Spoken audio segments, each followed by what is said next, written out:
In this episode, I talk about the difference between Orthodox and CTC tea.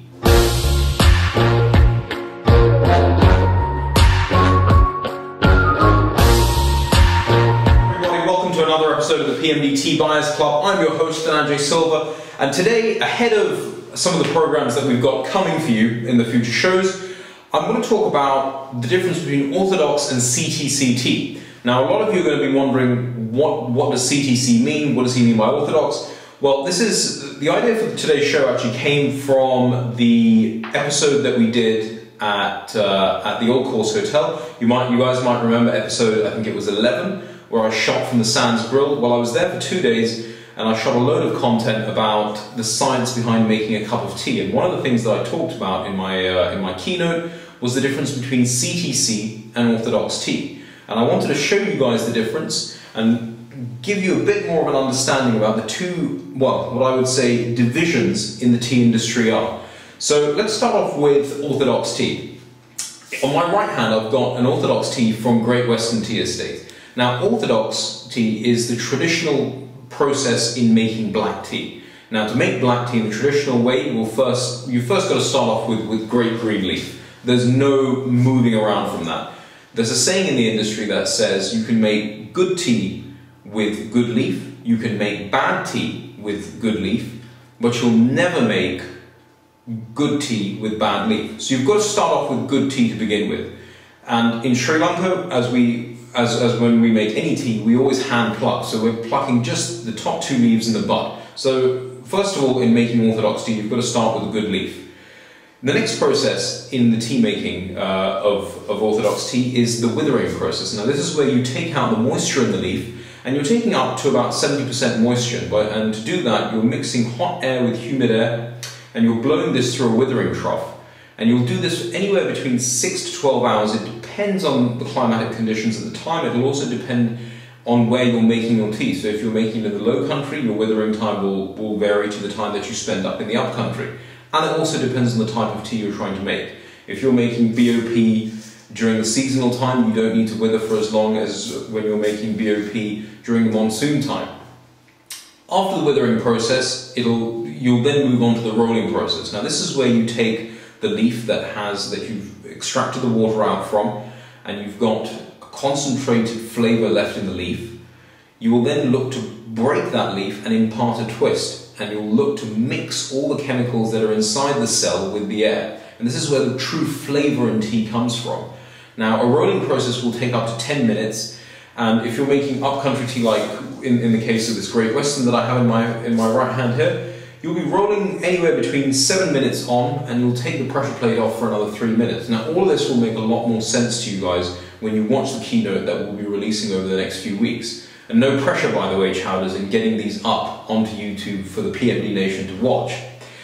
After the rolling process, it will go on to roll breaking. In the case of making upcountry BOP, BOPFs and dust ones, they'll go through the rotovan, and after that, the tea will be oxidized. Oxidization can take anywhere up to 2.5 to 3 hours, and this is where we let those flavors that have been broken and that have been exposed to the air really come out, really come to life. And to stop the oxidization process, we then put it through a dryer and we bring the moisture content down to 2% moisture.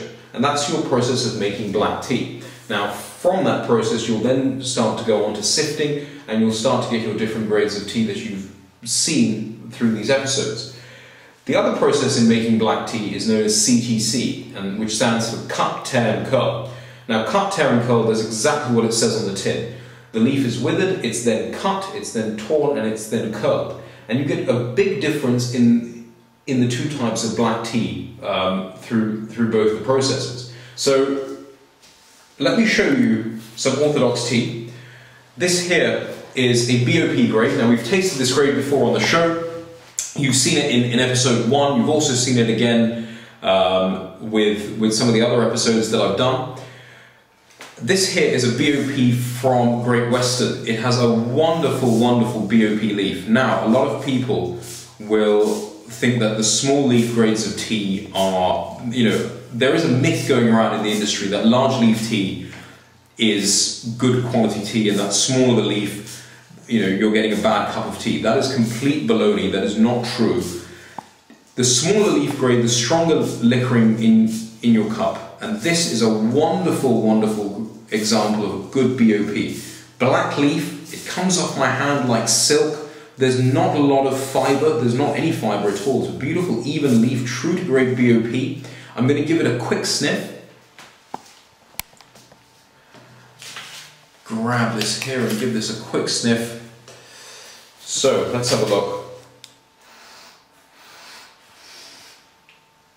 Wow.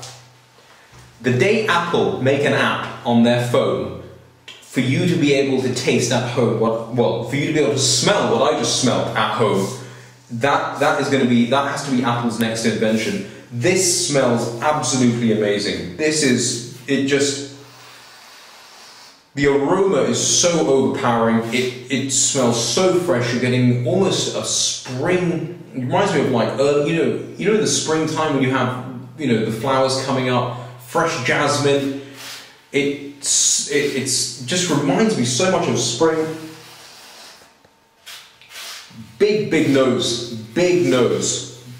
jasmine, rosy, floral note coming off this. Wonderful leaf grade. This is how a tea should smell. Big aroma. I'm very impressed because if some of you guys remember on some of the other shows that we did, and by the way, Great Western Estate is up in the Limula region and it's in the Thalwakale sub-district. And if some of you guys remember from the previous episodes, I haven't been too impressed with some of the Thalwakale teas. We had a Queensbury and I think we had an Idenhall Pecco as well a few episodes ago. I wasn't impressed with any of the teas because they didn't have any aroma, and especially in the cup it was lacking. But this tea, in terms of leaf style, in terms of black leaf, is very, very impressive. Big nose, I'm really impressed. We're off to a good start. Let's have a look at the actual leaf itself. Well, it's got a nice coppery note to it. It's bright as well, very bright. I'm going to give this a quick sniff. Wow, again, big nose, so fresh. I'm really looking forward to tasting this tea. This is a really, really big nose. It's such a floral aroma coming out of it. It just smells like spring, and so weird because we're in the middle of winter here. I'm shooting this show in London for anyone who's watching around the world. We're in the middle of, we're coming into winter. It's about 2 degrees Celsius outside today, but this if I close my eyes, it reminds me of early spring. And I'm sitting in my garden enjoying a nice cup of tea. This is wonderful. Big nose on this tea. Nice leaf style. Let's have a look at the cup itself. Now, because Thalwakale is growing, the teas there are growing at about 5,500 feet. A lot of the Thalwakale teas, the Nanoyas, the Limula teas from those sub-districts, they're a lot lighter in the cup. They're not like your Muscatelias, they're not like your Hatton BOPs that are a lot more thicker, a lot more, they carry a lot more body. This one is typical of a Thalwakale tea. It's lighter in the cup, it's a bit thin body, but you've noticed that it's got a wonderful gold rim around it. Bright. I'm going to give this a quick taste now.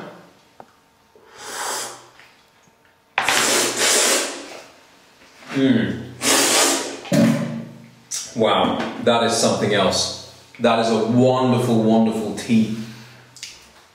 You're getting that mellow Limula character coming through. A big rosy note at the tip of your tongue. A lot of floral notes on the side, almost like, it's very fruity as well, almost like blueberries and raspberries playing around in the side of your mouth. This is a wonderful, wonderful tea.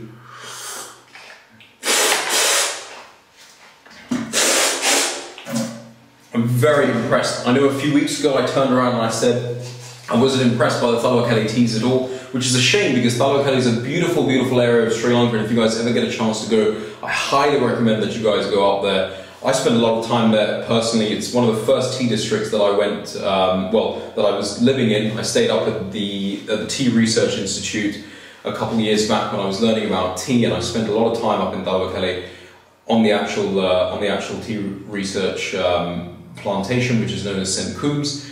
And it's a beautiful area of the world. It produces some wonderful teas, and it's amazing to see such a fantastically made cup coming out of Dalbocale. I'm going to give it another taste.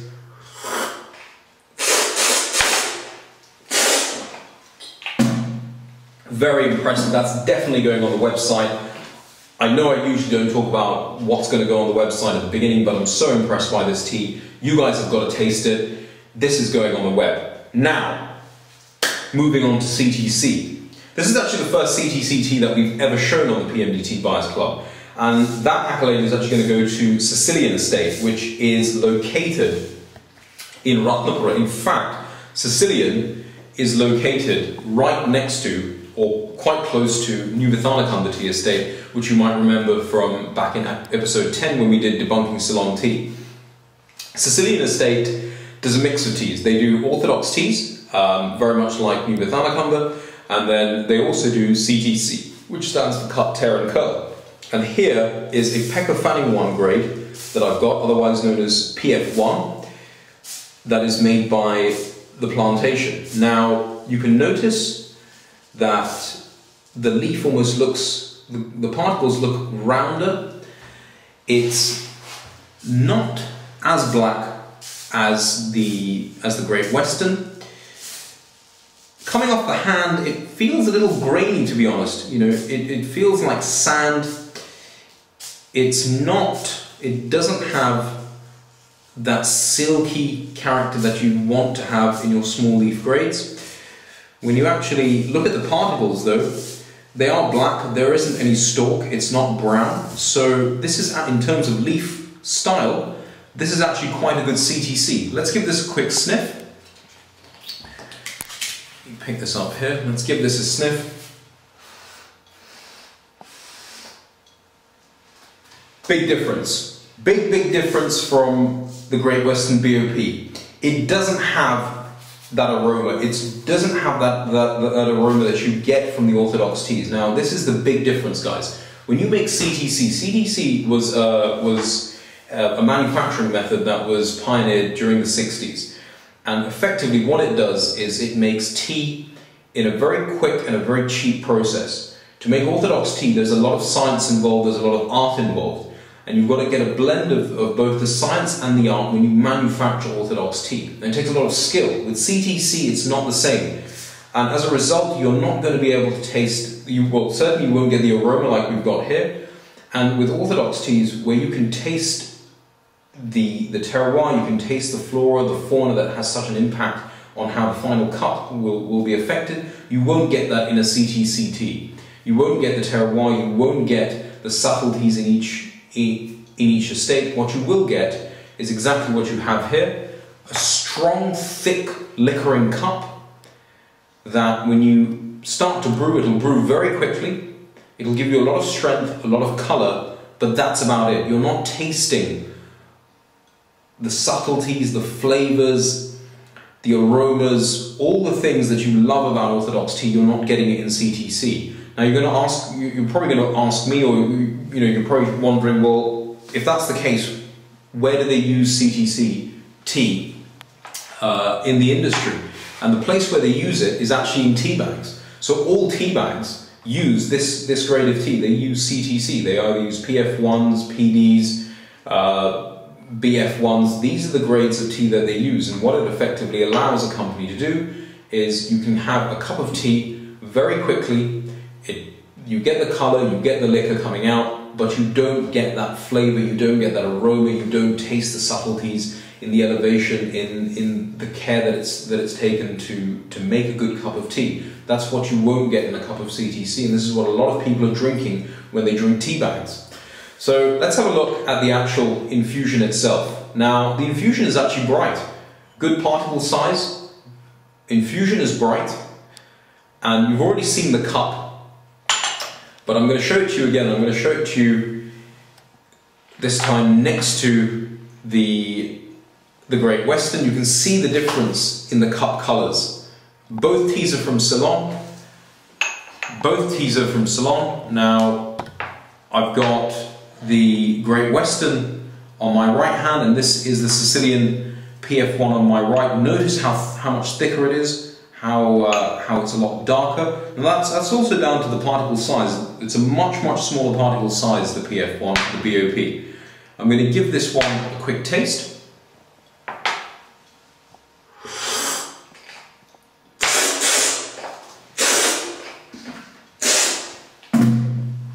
A lot thicker, feeling a big coating on the palate. It's very thick, very thick, but that's it. I can't taste any flavour. My palate is just coated with the tannin from the tea. I can't taste anything else. There is nothing else that I can taste in this tea.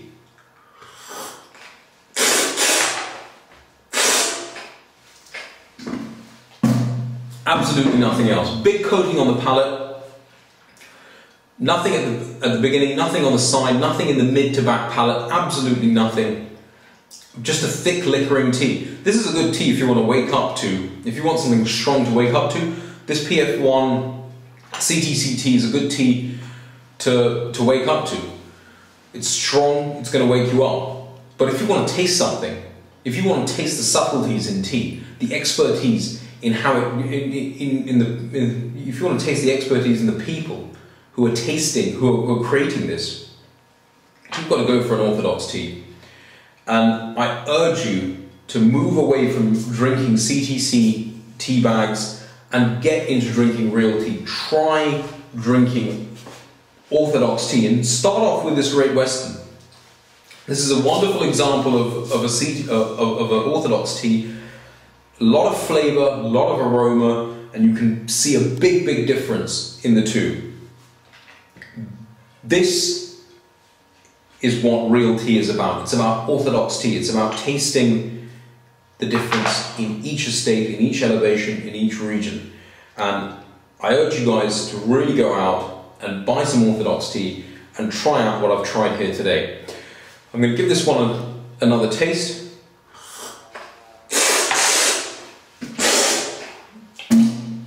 Simply to get rid of the horrible flavour in the CTC. Guys, check it out. Check out the Great Western on the website. I'm also going to start loading up some of the episodes that we shot over at the Old Course Hotel for you guys to better understand the difference between Orthodox and CTC and how we actually make Orthodox tea. I know a lot of you guys probably have questions as to how do we actually make tea. All those will be answered in the next coming weeks. Again, no pressure, shouters, no pressure. And as ever, guys, check out the coming episodes of the PMD Tea Buyers Club, and don't forget to subscribe to stay up to date. And by the way, big thanks to everyone who liked us on Facebook. We've gone over into 1,000 likes this weekend, so thank you so much to everyone who's liked us, and thank you so much to everyone who's watching this either on YouTube or on Facebook. And as ever, guys, I'll see you next week. Happy sipping.